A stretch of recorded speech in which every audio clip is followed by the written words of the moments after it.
Hola, esperamos estén bien. Bienvenidos al abordaje nutricional de la enfermedad celíaca.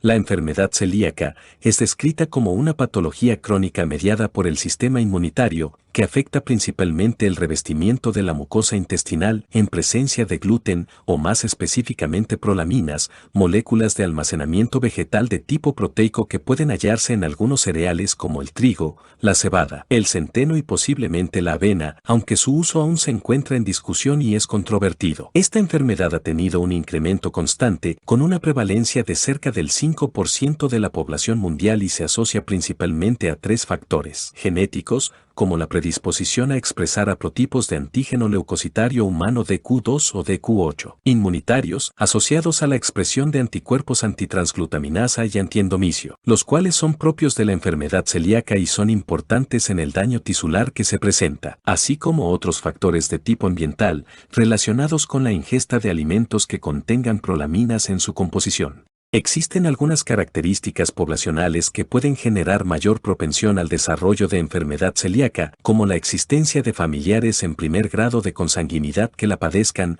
la presencia de enfermedades de tipo autoinmunes como la diabetes mellitus tipo 1 y la tiroiditis autoinmune, el síndrome de Down y algunas patologías hepáticas.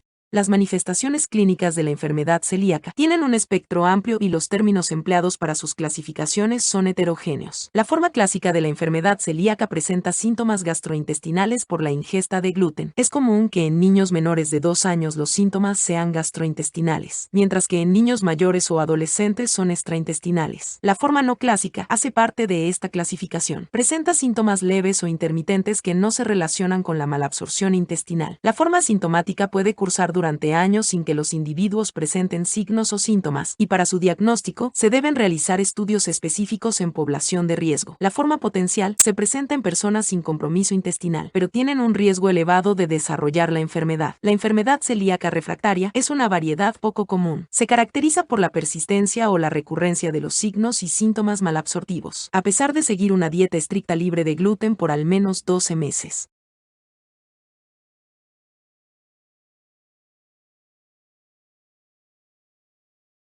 Mecanismo fisiopatológico. Una vez ingerido, el gluten atraviesa parte del tracto gastrointestinal en donde el componente gliadina es sutilmente modificado por la acidez gástrica, la acción enzimática pancreática y la acción de las proteasas presentes en el borde en cepillo, generando cambios en la permeabilidad y facilitando el paso de péptidos gliadina de gran tamaño a través del epitelio intestinal hasta alcanzar la lámina propia. Posteriormente, por acción de la enzima transglutaminasa tisular 2, los péptidos son de aumentando así su potencial inmunogénico. Frente a esto, la respuesta innata del organismo es promover la expresión de linfocitos T, CD4+, que incrementan la producción de citocinas proinflamatorias como la interleuquina 15 a nivel de la lámina propia del intestino, generando un aumento en la producción de células tipo natural killer, las cuales ejercen una acción citotóxica sobre el enterocito, acarreando lesiones importantes. La respuesta adaptativa también se encuentra mediada por la expresión de linfocitos T, CD4+, los cuales son activados por las células presentadoras de antígenos que por las variaciones genéticas facilitan la expresión de citoquinas proinflamatorias que inducen daño tisular, liberando metaloproteinasas y activando linfocitos B, que en conjunto ocasionan hiperplasia en las criptas del intestino, atrofia de las vellosidades, muerte de células epiteliales y síndrome de malabsorción.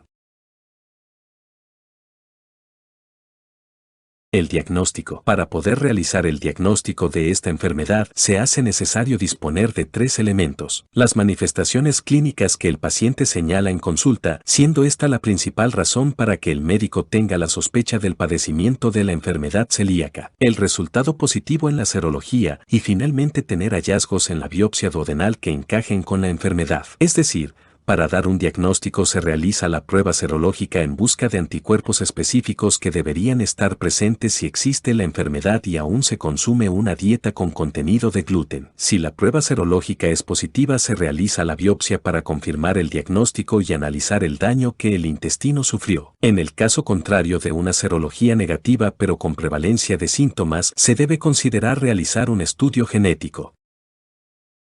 Estudios recientes asocian la aparición de la enfermedad celíaca con el uso de glifosato en los cultivos. Los síntomas de la celiaquía son muy similares a los síntomas en los animales de laboratorio expuestos al glifosato, y esto se refleja en poblaciones humanas con exposición a este herbicida. La enfermedad celíaca se asocia con desequilibrios en las bacterias intestinales por los efectos conocidos del glifosato en afectar la microbiota. También, las deficiencias de microminerales y de algunos aminoácidos se pueden atribuir a la gran capacidad del glifosato como agente quelante. Finalmente, hay riesgo de desarrollar linfoma no Hodgkin en pacientes con enfermedad celíaca que han estado expuestos a este herbicida.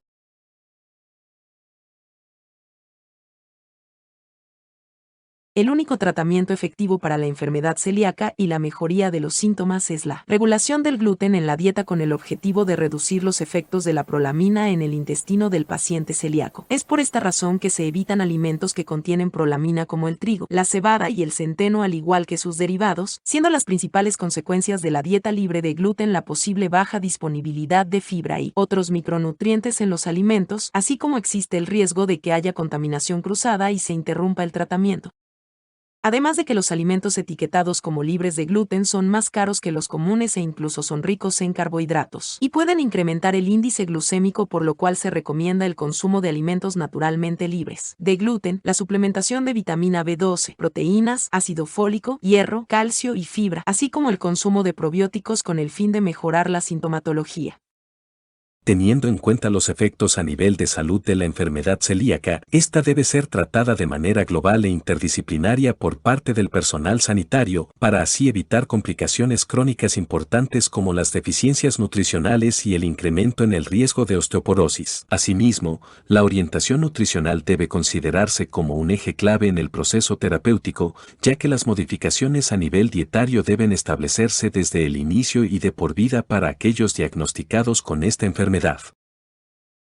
Con el fin de evitar respuestas inmunológicas adversas a nivel intestinal, se plantea la implementación de dietas libres de gluten, reconociendo sus limitaciones en materia de adherencia y resaltando la importancia de la adecuada orientación nutricional, lo cual facilita el cumplimiento de metas que permiten asegurar una culminación exitosa del tratamiento, evitando la reaparición de signos y síntomas y mejorando su calidad de vida y estado nutricional.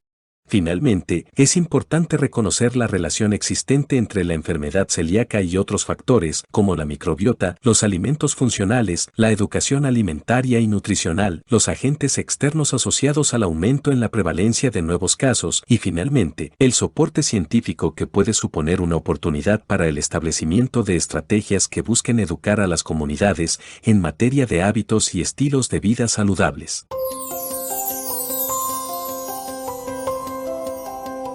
Para la elaboración de este video, se tuvo en cuenta un artículo de elaboración propia, para el cual se realizó una búsqueda de información mediante el uso de bases de datos como PubMed, Cielo, Redalyc, ScienceDirect, y plataformas de búsqueda especializadas como Google Scholar y la Biblioteca Digital de la Universidad Nacional de Colombia, seleccionando diferentes artículos en idioma inglés y español, abordando causas, efectos, avances en diagnóstico, tratamiento y abordaje nutricional de la enfermedad celíaca en los últimos 10 años.